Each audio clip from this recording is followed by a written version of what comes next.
Believe it or not, finally Japan is actually going to reopen on October 11, 2022, just a little over 2 weeks from now. I'm sorry, but I have not made a video on this topic for more than a couple of weeks now. I did see the preliminary news and the articles and the news releases about the possible reopening, but I didn't want to create unnecessary expectations, which in the past some of you may have experienced false positives and promising news that never happened. So I didn't want to just make another video about maybes or coming soon. So I waited until I could hear it directly from the horse's mouth. And so finally, yesterday in New York, the horse spoke. Prime Minister Kishida made the announcement about the new entry requirements to Japan that will reopen on October 11, 2022. Hi, I'm Mike Matsuna, and this is the Man in Japan channel. On this channel, we talk about the latest news and stories about what is really happening in Japan. If this is your first time to the channel and you want to be kept updated on what's going on in Japan, please click on that red subscribe button in the right corner. First, in Prime Minister Kishida's announcement yesterday, he addressed the biggest concern, which was the visa process. I had originally thought that Japan might keep the present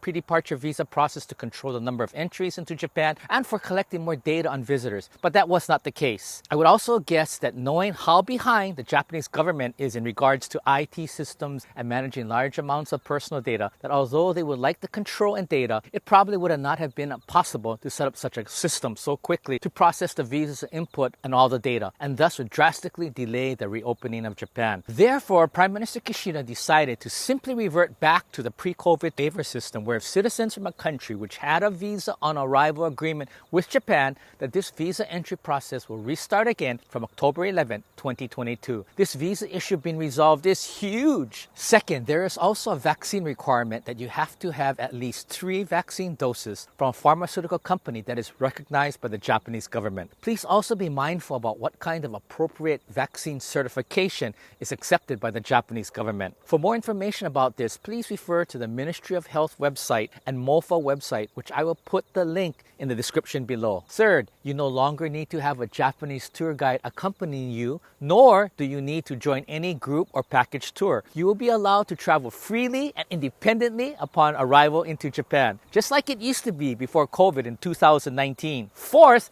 on September 7th, the cap on entry numbers into Japan was moved from 20,000 to 50,000 arrivals per day. But up until now, this cap has really not mattered since there were so few tourists coming in. But anyway, from October 11th, the 50,000 visitor cap will be removed and there will not be any cap. The one issue that I could not find anything in the news about was travel insurance.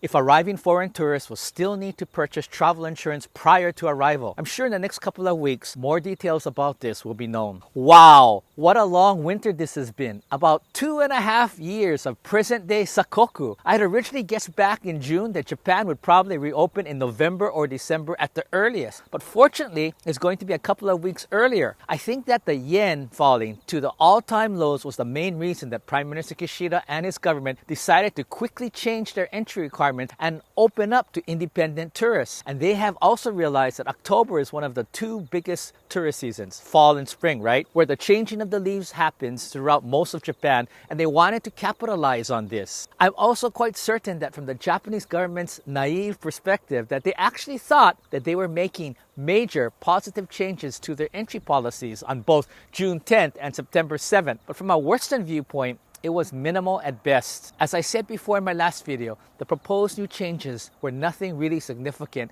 and did not address the key issues that bothered most foreign visitors, such as the visa issue and being compelled to sign up for a tour with a Japanese tour company. I did not believe that the tourists would return for June 10th or under the September 7th policy change. September 7th came and went, and there was no new news or new updates, and the Japanese government continued to be criticized by the tourism industry, other countries, and overseas tour companies and tourists. It was evident to everyone that Japan is struggling to restart their economy, and they also needed to take advantage of the weakening yen, where they can have Japanese yen bought and injected back into the domestic economy. What better way to do this than through foreign tourists? And so finally, after all those baby steps that Japan took on June 10th and September 7th, Prime Minister Kishida finally took the big adult step and made a major change to entry policy that addresses the key issues. So from October 11th, if you're one of the countries that have an agreement with Japan about arriving without a visa, you can visit Japan totally independently, and you do not have to sign up for any group or package tour like previously required on June 10th and September 7th. So why did this process to reopen up Japan take so long? As I mentioned in previous videos, Japan lacks the quick, critical thinking skills, and moreover, Prime Minister Kishida is more of a consensus-driven leader. All of this requires time, and nothing gets resolved quickly. I also mentioned about the Sakoku mindset in my last video, and how this way of thinking, very insular, conservative, and the fear of the outside still exists. So any type of quick change in Japan is very difficult. And as I said before in my past videos, many times when Japanese try to solve problems with a Japanese mindset, if there's no precedent, due to the lack of outside experience and different ways of viewing things, they sometimes end up tripping over their own 2 feet and delay any real progress. So although everyone seems to be working on resolving the problem, due to the lack of decisive leadership, risk-taking, and problem-solving skills, many times the only way that Japanese organizations and the Japanese government can resolve issues is by taking only baby steps that really do not do much of anything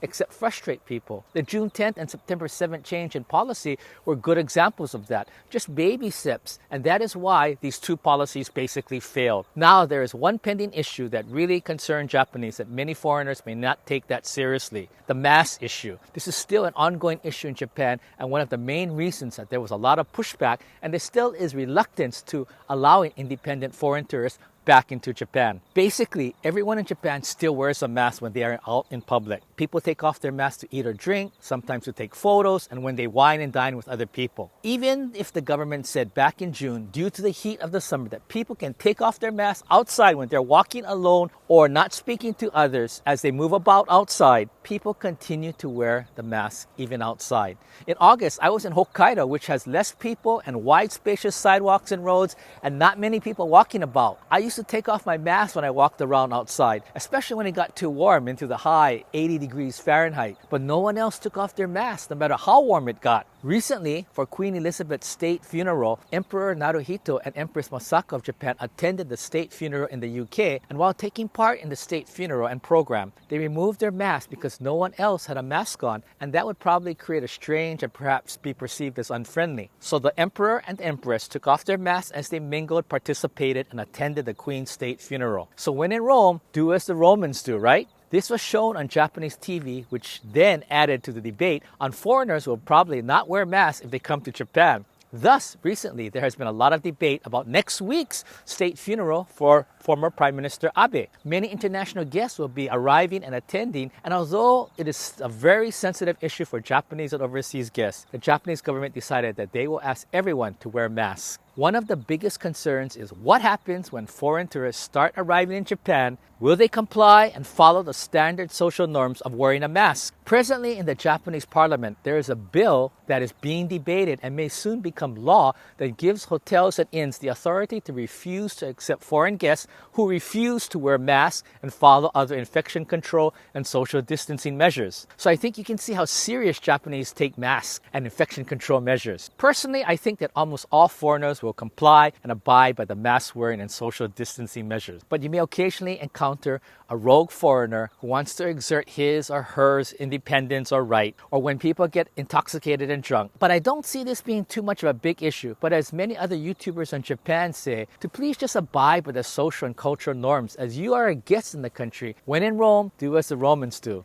I never see anyone outside of someone on a bicycle not wearing a mask. If anything, I am probably the most carefree about wearing a mask when I am outside riding my bike or walking outside. But I always wear a mask when I am inside any building or train. So this potentially could become a sticking point after October 11th. If some foreigners start to ignore or not obey the mask-wearing norms, as well as maybe they start to talk loudly among themselves with no masks. So keep abreast of this issue, because it may seem silly to many people who live outside of Japan, but mask-wearing in Japan is still taken very seriously. So I hope all of you will come to visit and experience Japan, but will also follow the social and cultural norms and expectations. Eventually, the mask-wearing norm will end, but as with many other cultural norms, it will take time, a long time. Thanks for watching. Recently, in addition to the longer format videos, I've started making 1-minute YouTube short videos focusing on travel and food in Japan if you're interested. And for those of you who have not yet subscribed, for 0 yen, you can subscribe and be kept updated to what's going on in the land of the rising sun. Until next time,